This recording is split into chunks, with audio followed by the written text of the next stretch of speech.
What's going on, everybody? Welcome back to another video.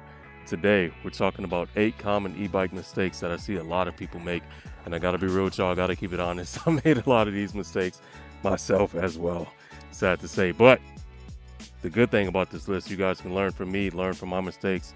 Hopefully this list will help you and keep you and prevent you from making a lot of the same mistakes that I made on this list as well. So that's what the list is compiled of, my own personal experience, and also things that I've seen other people do as well, which is, not the best for your bike. So we'll get into everything, but before we do that, we just crossed a major milestone on the channel.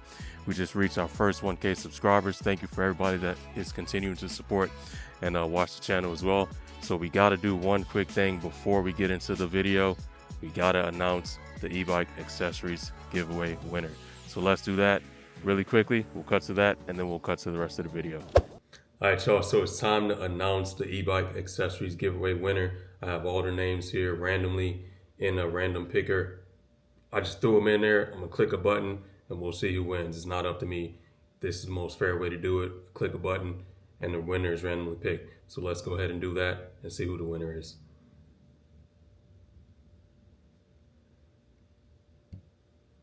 All right.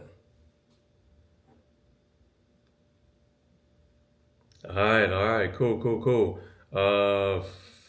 Fletcher's and Vic, congratulations again. Thank you for being a subscriber. Thank you for being a supporter. Thank you for watching the channel. I appreciate you. I got all your information, so I'll be reaching out to you soon and I'll get your accessory out to you, okay? To everybody else, if you missed out on this giveaway, make sure you are subscribed to the channel because there's a high chance that I'll probably be doing another giveaway somewhere down the line as we keep growing, okay? So make sure you are subscribed because you don't want to miss out on the next one. Now let's get back to the video. All right, let's go ahead and get into the list, shall we? This is my list here for 8 common e-bike mistakes and how you can avoid them. Let's go ahead and get into number 1. The first one on the list, guys. Skipping routine and regular maintenance on your bike. So what does that basically mean? Not doing normal checks on your bike before you go out and ride. Going out and riding time after time again. Not checking your bolts, not checking your handlebars, not checking your tire pressure, not checking your cables to make sure you don't have any stripped wires or cut into wires on your bike. Making sure everything is secure, not making sure to check whether or not it's, rubbing against something. So just basically not doing regular maintenance checks on your bike. Like I said in the intro, guys, again, I've made a lot of these mistakes myself, and I will put in a B-roll clip here for a few of these points. I'm gonna put in a clip for you guys so you can see from one of my earlier videos on the channel where I was going 35 miles per hour and my handlebars came down because I hadn't checked it before the ride. And I was going at a fast speed and my handlebars came down and it was very dangerous actually. Fortunately, I was okay, but it could have went bad. It's very dangerous. So that's my number 1, guys. Making sure that you always check your bike regularly before you ride. Make sure you do your routine maintenance. So I'm gonna try to organize this list to try to, have the numbers flow into the next one so it makes sense. So this one is gonna roll us right into number 2. Ignoring noises and issues on your bike. Kind of flows into number 1, right? So what do I mean by this one? Ignoring noises and issues on your bike. Not paying attention to things that are happening on your bike while you're riding. Let me give you an example. I was actually riding this bike here, the F3X Pro. This was a couple nights ago. One of the inspiration for making this video. And before I went out, and again, like I said, guys, I've done a lot of these mistakes and I've made these mistakes, hopefully so you don't have to. So let me go ahead and finish over number 2. So number 2, what happened was I was out riding and I had not tightened up my headlight and I was on a night ride. Now the problem with that is I actually noticed it before I had gone out for the ride, and I was just being lazy. Just to be honest with y'all, I was being lazy. I didn't think that it was as loose as it was, and I said, okay, yeah, I can probably just pull it back up and it'll be fine, and I'll just kind of hold it up a little bit. And as you continue on with rides, again, leading into kind of number one as well, as you continue on your bike, your bolts and your cables, your nuts and everything on there, they're gonna loosen up as you ride. Okay, so you always want to check that out, and that's what happened with me. I had not taken it seriously enough before the ride, and then while I was riding, what do you think happened? My headlight kept coming down. I didn't have visibility during the ride, so again, I had put myself in a dangerous situation riding at nighttime and not having a headlight that is properly placed up so that other cars can see me, and so I can also see where I'm going as well. So that's my number two, guys, ignoring noises and issues on your bike. Let's go ahead and flow into number three. Number three on the list, not being fully prepared for the ride. Let me give you guys another example. I recently released a video back in April. If you have not seen it, I definitely would recommend that you go check it out. Not just because it's my video, but because based on the feedback that you guys give me, it's a good video. It's a helpful video. It's an informative video. And I always, when I do these type of videos, these information type videos, these tutorial or tips types of videos, I'm looking for feedback because I need to know if the video was actually helpful or not. So when I say check out the video, you guys should definitely check out the video. And that video is the 5 must-have e-bike accessories that you should be keeping with you or that you will regret riding without. So not being fully prepared for the ride, not having the 5 must-haves with you. I'm not going to go into the list of everything that's on that list, but check out that video if you haven't seen it already, because that's definitely something that's helpful on any ride, no matter what bike you ride, no matter who you are. Everything on that list is something that can help you in, in those given situations where they're useful. So number 3, not being fully prepared for the ride, not having the must-haves with you. Rolling into the 4th spot, the 4th common mistake that I see people make. Not paying attention to the weather and rain. Example, again, I'm gonna put in a B-roll clip for you guys so you can see something that I did, and I'll give you an example. I'm telling you, I've done a lot of these things. So, not paying attention to the weather and the terrain, going out when the roads are wet, right after a rainy day, riding out in the rain where you don't really need to. If you're out riding and you get caught out in the rain, that's something different. I would still say in that case, try to find a dry place because you want to protect your bike. But not paying attention to the weather, not taking the road seriously enough. And as far as the terrain, not, for this specific example with this B-roll clip here that you guys will see in a second, having the wrong tires for the type of terrain that you're riding on. So in this F3X Pro off-road video that I did, I had street tires, but I was riding off-road, and as you guys just saw, it did not work out for your boy. Took a little spill, but it's all good. It's all in fun, and it wasn't that bad really, because I landed on dirt. But you know, the opposite is true as well. You don't want to ride with a knobby tread tires on the street. They're not really designed for that. Now, when the tires that I had on that F3X Pro that I was riding, which was a different one from this one, even though the tires are the same. These here, the CST Scout tires, they are dual sport tires, but I would not recommend off-road riding with them. They're not really made for that type of off-road riding. You definitely want to have knobby tread tires. So not paying attention to the terrain, not having the correct tires, and the weather as well. That's the number 4 spot there. That's the 4th common mistake that I see a lot of people making, that I've made as well. So number 5 here on the 5th spot, letting your battery drain fully discharging your battery.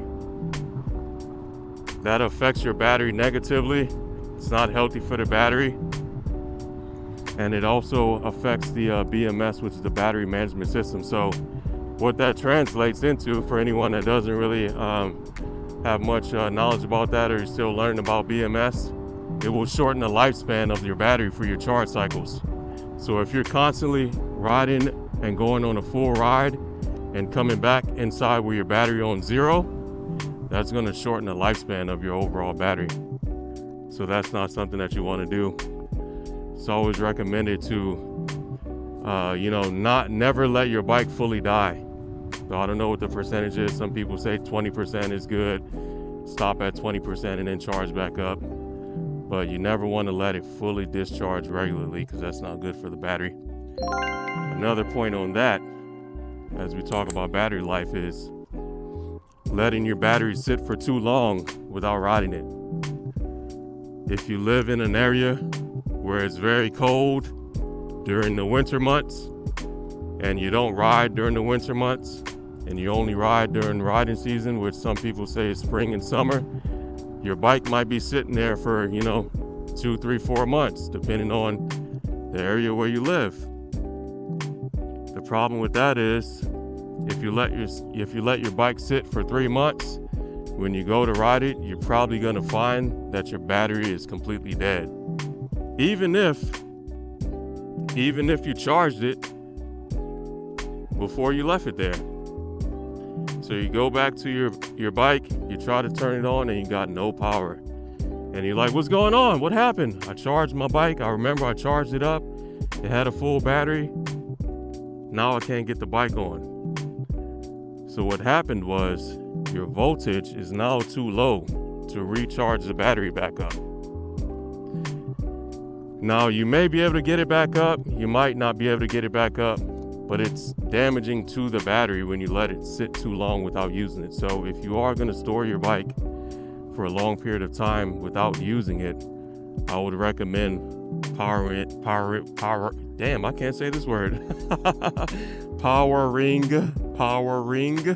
up, powering up the bike, powering up the battery every now and then, kind of get the juices flowing again back into the bike and back into the battery. My number 6 for common mistakes. Speaking of storing your bike, number 6 is incorrectly storing your bike, or storing your bike the wrong way. However you want to put it, however you want to look at it. Let me give you guys a more clear example of that. When you are storing your bike for a long period of time, keeping your bike outside in the elements, not good. Why is that? Because the outside elements will affect the battery. It's always better to keep your bike inside if you can, depending on where you live, what city you live in, what state you live in. If you live in an apartment, maybe your property manager doesn't let you keep bikes inside. For me personally, I keep my bike inside, and I have UL certified bikes, so I feel, UL certified batteries on all my bikes, so I feel safe doing that with the batteries and the bikes that I keep inside. But as far as storing, it's always better to keep your bike inside, because that just protects your bike. You don't come back out to your bike, you don't have to worry about it being stolen, being damaged, something happened to it, being exposed to the rain, to the elements.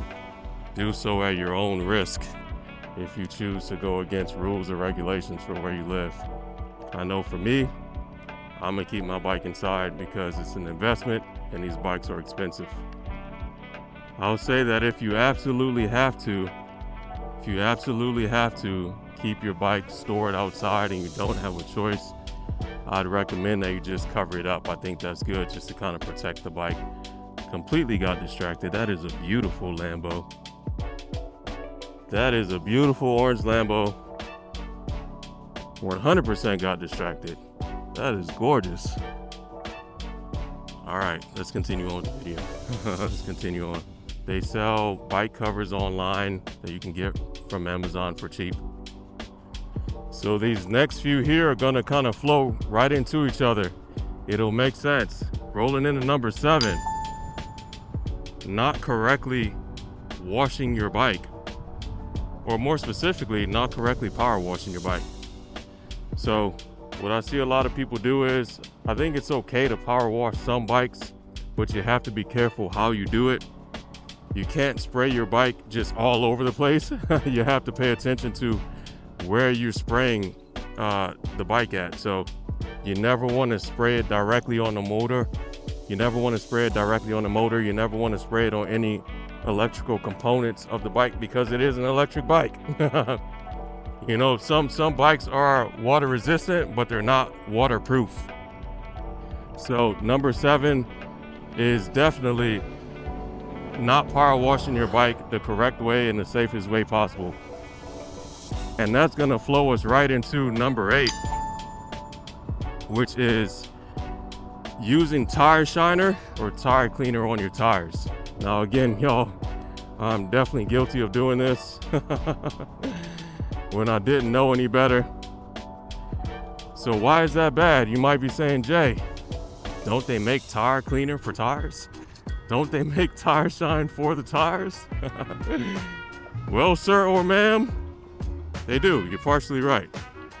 But when you're using tire shiner or tire cleaner, it's normally on your cars for your tire. And the car has 4 flat wheels. You're not leaning when you're turning. If you're going around a curve or an angle, as you would normally lean on a bike like this, right? That doesn't happen in a car. So why does that matter? If you put tire shine on your bike, that residue from the spray and the chemicals can get on the sidewalls of your tires, and even worse, on the treading as well.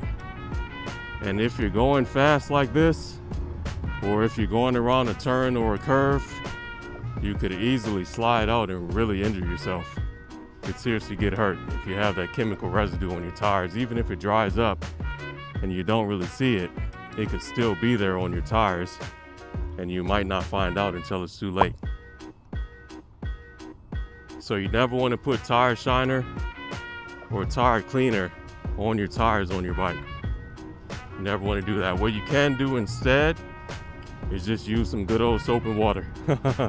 Use some good old soap and water and get a brush and just clean your tire, rub your tire down, dry it off before the ride, and you'll be good to go. You don't have to worry about any chemicals or anything like that on your tires.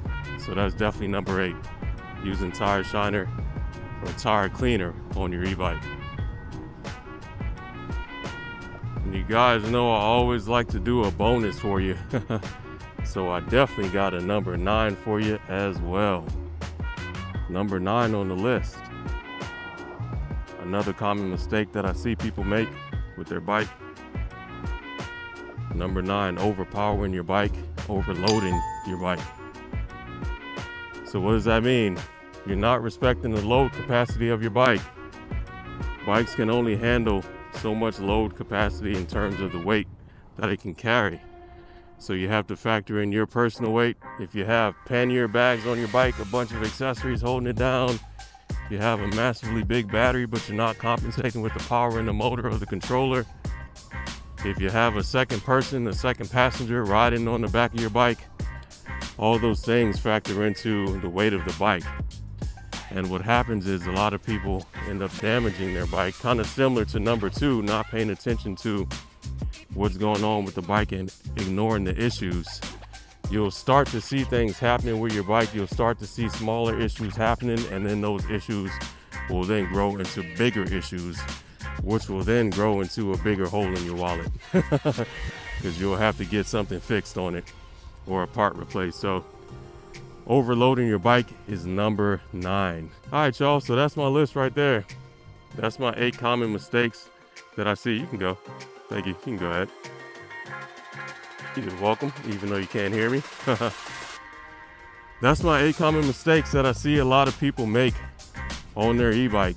If you enjoyed this list, if you like the list, let me know in the comment section. Drop it a like, drop a comment, let me know how the list is. If you disagree with the list, if you think there's something that should be changed on it, or if you feel like I maybe missed some points, make sure you drop that in the comments as well for the community so everybody can learn together, and then we can all help prevent from making these mistakes. So guys, I thank you for watching this video. I appreciate you for watching as always. I'll catch you in the next one. Take care.